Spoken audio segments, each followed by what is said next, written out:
Bago ho natin iwanan yung yung topic ng barangay election, baka meron kayong mensahe sa mga tumakbo, kasama na diyan ang nanalo, kasama na diyan ang natalo doon sa nakaraang election. Ang mensahe lang nako, simple lang.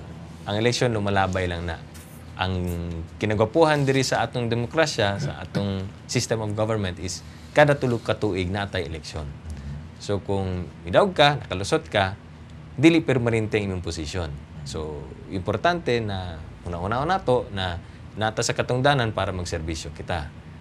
Every 3 years, depende na sa tao kung pabalikon ba ka diha sa pwesto nimo or panaugon na ka sa imong pwesto. So, naman ka sa posisyon, na ka sa katungdanan, gamiton nato ka na para magserbisyo ta, para mailhan sa mga tao na sincero ka.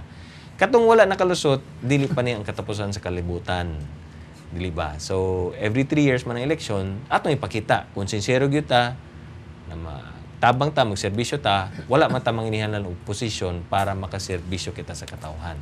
Kung ang imong gintuyo is magserbisyo sa katawhan, serbisyo lang ta, whether naak ba ka sa katungdanan or wala. Whether public officer ba ka or private citizen, serbisyo lang ta, ug tabang lang ta, tungod kay mao ni ang atong gustong mahitabo. Ug naatay paglantaw para sa atong katilingban.